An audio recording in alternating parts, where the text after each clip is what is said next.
Shout legends in the building. Like, comment, and subscribe. So today I'm going to talk about Amir Khan, and he has an interview with IFL TV and he talks to Kugan Cassius. And Kugan Cassius asks him a question about the beef with Anthony Joshua and Carl Froch, and he gives his opinion. So I'm going to play the clip. So with no further ado, what have you made of the situation with Carl Froch and Anthony Joshua, their little beef going on? Yeah, I just think Carl Froch is a proper hater. I don't know, seriously, and I think that whenever he sees someone successful, he always wants to go at them. Maybe because deep down he's hurt and upset and envies these people because he didn't do half of what Anthony Joshua did or half of what I did. Because at the end of the day, look, say what you want. I mean, he's living in Nottingham. I mean, it's like when Frank Warren made that statement back in the day that Amir Khan sold out the Nottingham arena quicker and more than when the own fighter in Carl Froch couldn't even sell that arena out. You know what I mean? I went there, fight number 5 it was or something, and I sold out on my 5th fight.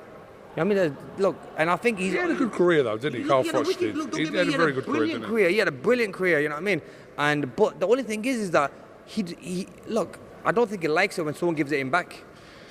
And you have to be able to take it if you're going to give it. So he's giving it to so many people. I keep quiet, man. I don't want to talk about it. You know what I mean? I just let him be. And sometimes I think he loves talking about the chin and doing this and doing that. I mean, look, bro, my bank balance don't lie. You know what I'm saying? If I made fucking big money, a lot more than I can triple what you made in his career. No, on a serious note, that's what burns him. And that's why he can't take it. It's the honest truth. So forget about skill or whatever, or forget about, look, okay, fine, if you want to talk about skill and where you fought in Vegas, top the bill there, work with Golden Boy, was one of the top fighters, same with Matchroom work with Frank Warren. I mean, top my own bills, I had my own TV deals with HBO, Showtime, ITV, Sky. I mean, the list can go on. Like I said, I've been there, I've done it all. So really, he should be the last person talking shit about me, you know what I mean? Which I've heard him say a few times. But look, I never really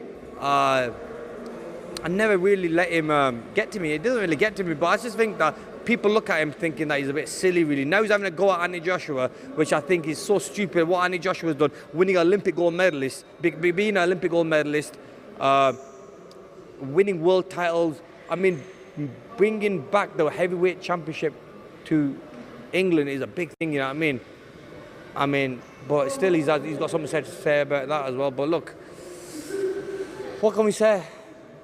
I mean, I remember that fight when I was working with Carl Froch on Sky, I think it was. So from the clip there, we've got quite a few things to unpack. It's funny hearing Amir Khan say the things he says, and a lot of people echo what he says about Anthony Joshua. And it's true, because, you know, I think is a little bit more than just hate, but I also think Carl Froch, I'm not giving a reason for his bitterness, but he is jealous. But not just that, I think he does it to boost his numbers in his channel. So the more negative he is, the more he gets views. And it's smart marketing, really, because now he's making money in the way he wanted to make money, but he's using YouTube and he's using his mouth. Now, he's always been vocal about certain things and gives his opinion, and people like that, and he always is negative to a certain extent, and obviously he's negative to people that he feels a bit of bitterness to. And it's true what Amir Khan says, you know, that he's jealous, he likes to give it but he can't take it.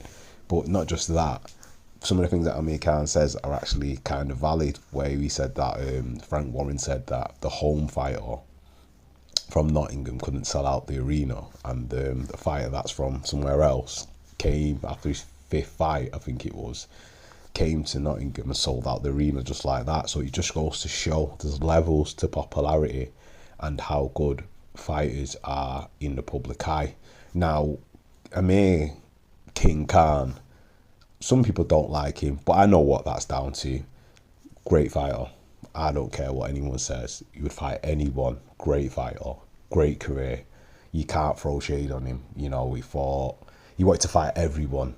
The only time you can probably give him a bit of stick is the Kell Brook fight. But again, even at that time, Kell kind of had not done enough to warrant the fight, and also Amir was being smart with his career and not, was to say, picking fights that he knew he could win, but he was picking the more lucrative fights that would sell more in the public eye, because he was in America and he'd gone to America and he'd obviously gone up in weight categories and he was fighting the caliber of fighters he was fighting, you know. So you can't really knock him for what he's saying about Carl Froch, because at the end of the day, his career, I'm not going to say it's better than Carl's, because obviously Carl's got a decent career, he's got a very good career, but it's on par and it's on level with his career at the very least. Yeah, he's made more money, but that's just down to how he marketed himself and how his father marketed him, and obviously used his Olympic pedigree to basically propel his career. So that's just smart marketing. That's not Amir Khan's fault. You know, maybe if Carl Froch had been more more business savvy, then maybe his career would actually in some respects be better. But it's different weight classes and it's different time periods and it's different generations. So, and technically, out of the two fighters, I mean, it's night and day. You know, a lot of it was with Carl Froch is just raw, basically aggression and brawling. Do you know what I mean? So, and he fought everyone. He fought the best fighters in the division. You know, if we go through it on a base by base basis, who's actually got the better names on the resume for the weight classes they're in? You know, it's kind of night and day, really, even though Froch is a Hall of Famer, to be fair, but, you know, it's different areas and it's different weight classes, so it's two different fights from two different areas, and obviously he's not probably going to make that much money in the area he was in, because he kind of was the platform that was used to get them fighters where they are. So that's how boxing works. Certain fighters kind of pave the way with certain promoters, then other fighters take over and they get propelled because the business acumen's that little bit better and it's more up to date, so they can use that in that way. So, you know what I mean? And again, about what he was saying about Anthony Joshua, that's true. You know, you've been on the GB squad with him, you know Anthony Joshua. Yeah, you're older than him. You probably feels like he doesn't respect you or whatever, but Joshua's never said anything bad to you or disrespected you or whatever, or kind of belated you in any way. And then for you to throw water and throw, you know, shade on Joshua, it's just basically really for clicks on your YouTube channel, and it's a form of trolling, but also a form of getting a viral moment on your channel to make money, because really that's all it's about. It's about making money. He's just using his own platform to make money, even with the leaking of the texts and showing them, because remember, if you initially remember when he was getting stick off Joshua WhatsApped him, but he quickly deleted all the messages.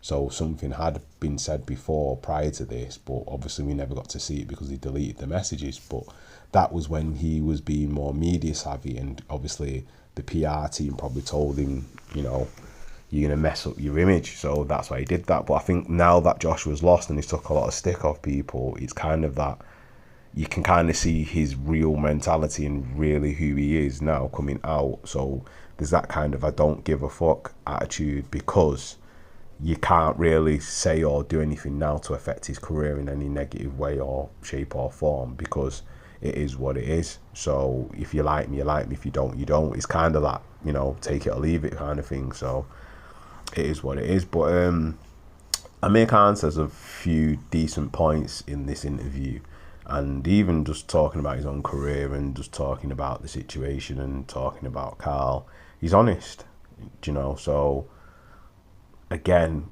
can you really knock him? And if we name just some of the names that he's fought, you know, Barrera, Prescott, Kotelnik, Malanaji, you know, Maidana, Zabjudo, Lamont Peterson, I forgot about Zabjudo, Danny Garcia, Carlos Molina, Luis Collazo, Devin Alexander, Chris Algieri, Canelo Alvarez, Samuel Vargas, Terence as well, you know. It's not a bad career. And 6 losses, yeah, but none of the people that he lost to were any slouches. Kell Brook lost, Terence Crawford lost, Alvarez lost, Danny Garcia lost, Lamont Peterson lost, but Lamont Peterson popped dirty. Breeders Prescott, that was a knockout. But to be honest, even another trainer, I can't remember who it was. I don't know if it's Peter Fury or an English trainer, I'm not sure, but they even said that he shouldn't have fought Prescott. He was too young to be fighting Prescott. He got thrown in at the deep end. But, you know, after that loss, he went on a 1, 2, 3, 4, 5, 6, 7, 8 win streak. Then he lost the split decision fight against Lamont Peterson, and Lamont Peterson got found to have been taking performance-enhancing drugs. So that should have been basically a no-contest fight, that as well. But for some reason, it didn't get expunged. But anyway, it is what it is. But anyway, what are your thoughts on what Amir Khan says? And do you agree? Do you think that Carl Froch is bitter and he's a hater? Or do you think it's something else as well? A little bit of something else, a little bit of subtle prejudice, you know? Leave your thoughts in the comment section. Like, comment and subscribe. And that is another one from the one and only Knockout Legends. Peace.